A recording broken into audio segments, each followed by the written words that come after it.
Ok, bonsoir à tous. Ok, alors, donc moi, mon talk, on va parler d'itération, de comment tester et itérer pour construire sa stratégie d'acquisition. En gros, je vais me concentrer sur l'acquisition parce que c'est ce qui est le plus simple aujourd'hui de vous illustrer en 20 minutes. Première étape, on va parler de la méthode, donc ça va être un peu théorique. Deuxième étape, je vais appliquer cette méthode avec un cas pratique pour vous montrer vraiment, enfin pour illustrer ce que je vous raconte, c'est mieux. Et ensuite, on va faire un petit topo des 3 choses à retenir. Voilà, parce qu'on m'a toujours dit qu'il fallait répéter 3 fois les choses pour que les gens retiennent. Alors, je vais me présenter rapidement. En gros, je m'appelle Laurel Benoît et j'accompagne mes clients sur leur stratégie justement d'acquisition. Et je fais aussi de la formation sur Facebook et Google Ads. Alors, donc comme je vous ai dit tout à l'heure, en gros, je vais me concentrer sur l'acquisition, sur tout le cycle, le cycle de vie d'utilisateur. L'objectif, c'est de voir comment on va chercher des clients, comment on arrive à les faire transformer, en fait, les faire convertir par différents leviers. Alors, en gros, il y a trois moments où on va vouloir tester et itérer. Donc, d'abord, pour trouver son product market fit, je ne sais pas si ça vous parle, le product market fit. En gros, c'est En gros, on veut créer, on a une idée et on va vouloir vérifier que cette idée a bien une traction, répond bien à un besoin, répond bien à une problématique, et on va la tester sur son marché et on va voir comment ça répond, de quelle manière, à qui ça parle. Deuxième possibilité, vous avez déjà trouvé votre product market fit, vous avez déjà lancé votre projet, simplement. Vous avez fait de l'acquisition, mais de manière un petit peu pas trop stratégique, quoi. C'est-à-dire que vous avez du bouche à oreille, ça marche super bien, des RP, ça marche super bien. Vous avez fait un peu de Facebook Ads, mais ça s'est un peu cassé la gueule.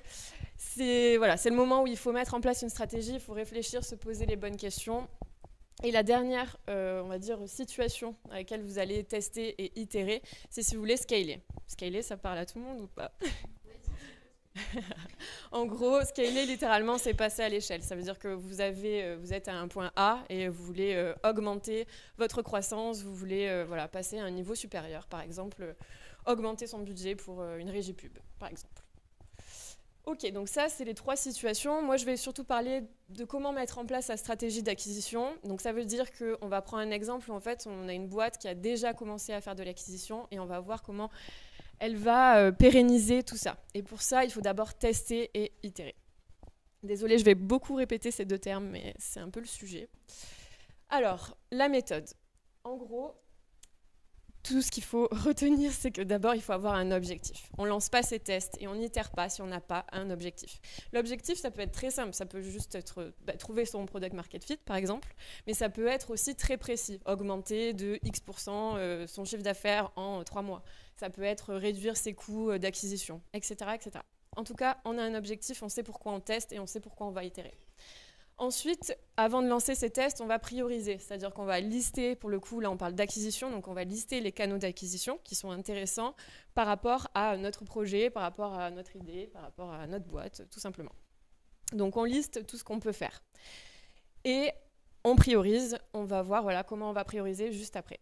Ensuite, 3e étape, on va échantillonner. Je ne sais pas si ce mot existe, mais en gros, on va faire un échantillon. On va se dire, OK, sur combien de personnes je vais devoir tester mon truc pour me dire les résultats, ils sont pertinents. Je peux faire une analyse et c'est fiable. Je peux me dire, ça n'a pas marché, j'ai suffisamment testé le truc, ou ça a marché, c'est bon, je peux y aller. Et il faut toujours avoir un référentiel, c'est-à-dire savoir ce qu'on regarde comme KPI et comment on les interprète. Et aussi, savoir, en gros, pour chaque canal, quel est ce qu'on va regarder, quoi. Voilà, parce que c'est assez différent selon le levier. Ensuite, il y a la phase de test, et à la fin de la phase de test, on a ces résultats qu'on va analyser. Et cette phase d'analyse, en fait, il va falloir mettre, c'est bizarre de ne pas montrer, il va falloir mettre en gros le référentiel, il va falloir analyser par rapport au référentiel et savoir comment, en fait, on va optimiser. C'est-à-dire que, je vous illustrerai ça après, mais en gros, à chaque KPI, on a une action qui va nous permettre d'améliorer ce KPI et d'atteindre le référentiel. Et ensuite, on itère. Itérer, c'est répéter une action. Là, la nuance, c'est qu'on va répéter cette action en optimisant. On va changer quelque chose pour arriver à atteindre un résultat qui est meilleur. Et donc voilà, on répète les tests. en gardant en tête son objectif. Et tant qu'on n'a pas atteint cet objectif, on répète, on itère. Alors, je vais vous prendre un exemple maintenant. On va sortir de la théorie pour être un peu plus concret. Imaginons qu'on prend un logiciel de webinar, par exemple Live Mentor, je pense que ça parle à peu près à tout le monde. L'objectif de ces tests et de ces itérations, ça va être d'accroître de plus 30% le nombre de demandes de démo des entreprises de 200 employés et plus en 3 mois. Donc vous voyez, là, c'est un objectif assez précis. On prend une typologie de boîte, on prend un objectif des tests, c'est les demandes de démo, et on se dit, ben voilà, dans 3 mois, c'est-à-dire que à début janvier, je veux pouvoir, voilà, je sais sur quoi je dois accélérer, je sais sur quoi je dois envoyer du lourd. Deuxième étape, la priorisation. Donc là, c'est le moment où on va identifier des leviers potentiels. Donc on va vraiment lister. Alors là, j'ai pas forcément fait une liste exhaustive, mais en gros, j'en ai mis plein pour vous montrer un peu comment on peut analyser les choses. Donc on identifie ces leviers et on va sélectionner ceux qui sont prioritaires. Comment je fais? Alors, c'est une méthode très perso, mais je vous la livre aujourd'hui. En gros, je liste les leviers d'acquisition et je le fais selon 3 critères. Je priorise selon 3 critères. Le premier, c'est l'audience. Là, on est sur un logiciel webinar. On se dit, OK, c'est une audience, pour une audience B2B. Donc, on va aller voir les canaux qui sont prioritaires, en tout cas, qui nous permettent d'atteindre une cible B2B. Donc l'audience, j'ai essayé de faire en sorte qu'en gros, quand c'est B2B d'abord, c'est que c'est majoritairement B2B, et quand c'est B2C, c'est majoritairement B2C. Mais comme vous pouvez le voir, à part le cold emailing, c'est toujours les deux. Voilà, LinkedIn, on peut faire du B2C, et Facebook, on peut faire du B2B. Donc on va comme ça voilà, avoir ce critère d'audience. Après, on a un critère de budget. Ça va dépendre de quelles sont vos ressources au niveau du budget. Est-ce que vous avez de l'argent à dépenser ou pas, dans quelle mesure, etc. Et là, en fonction de votre, on va dire de votre profil, vous allez choisir, vous allez prioriser le levier qui vous permet soit de ne pas dépenser de budget, soit d'en dépenser.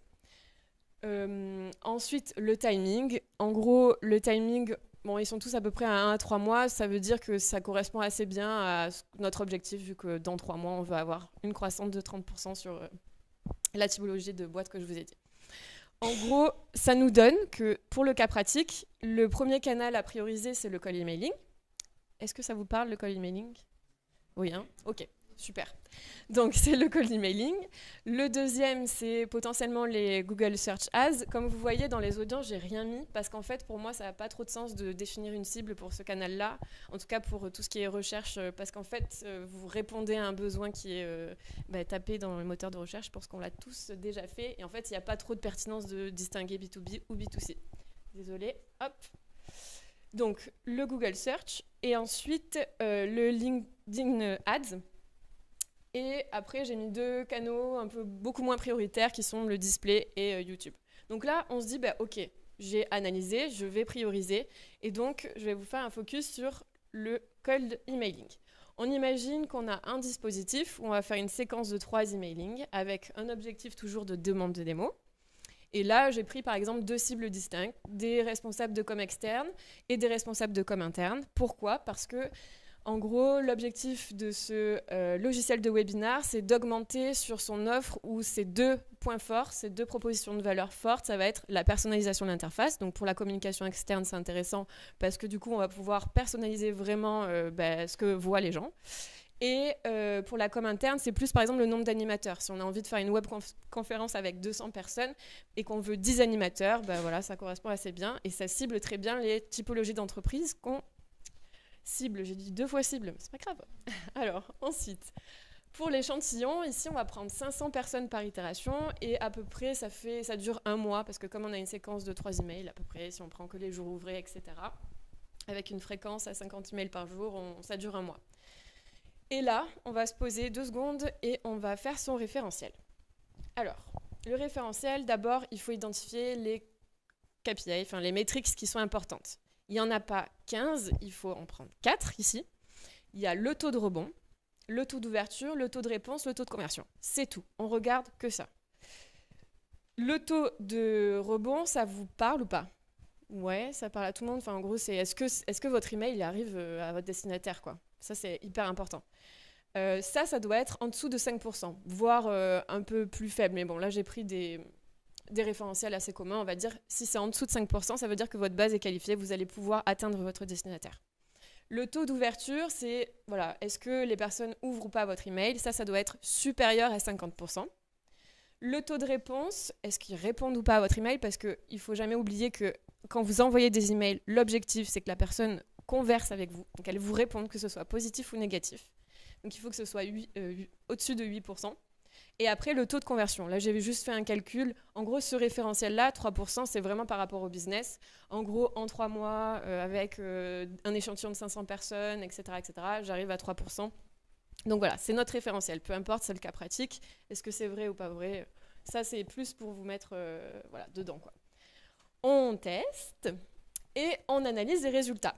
Donc là, l'objectif, comme on a fait 2 campagnes avec 2 cibles, on va d'abord comparer les cibles entre elles. On va se dire, est-ce que c'est plus pertinent de parler à la com externe ou à la com interne? Et ensuite, on va comparer ces résultats au référentiel.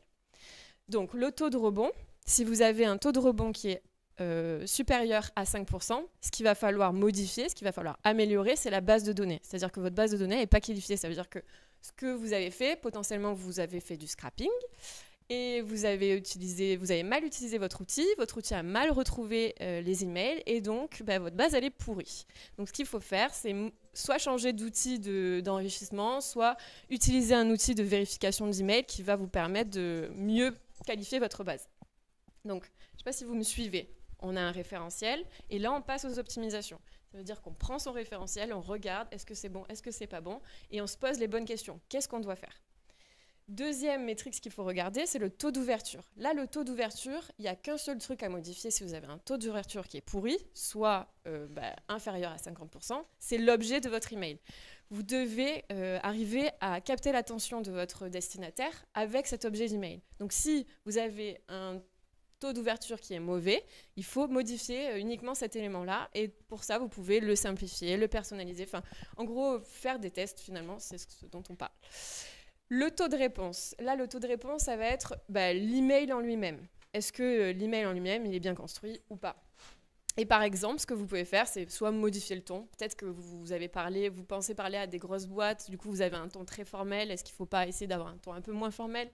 Et le personnaliser, mettre un peu plus de noms de boîtes, de choses comme ça, pour que ça fasse plus humain et un peu moins automatisation.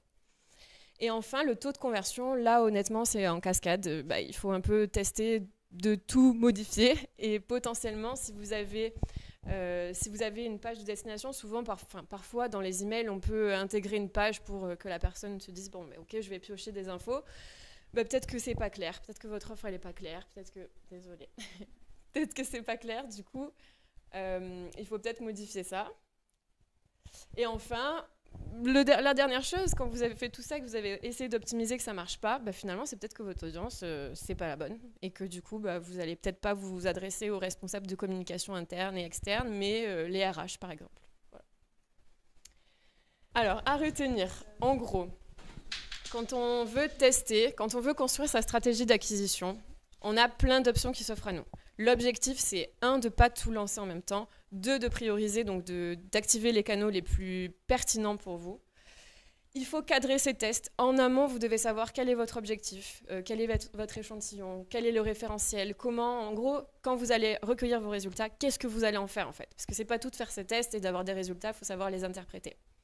Et enfin, il faut savoir identifier les actions à mettre en place en cas d'échec. Voilà. Et vous avez une méthode que vous pouvez appliquer, là c'est en acquisition, mais en réalité vous pouvez l'appliquer en activation, en rétention, etc., etc.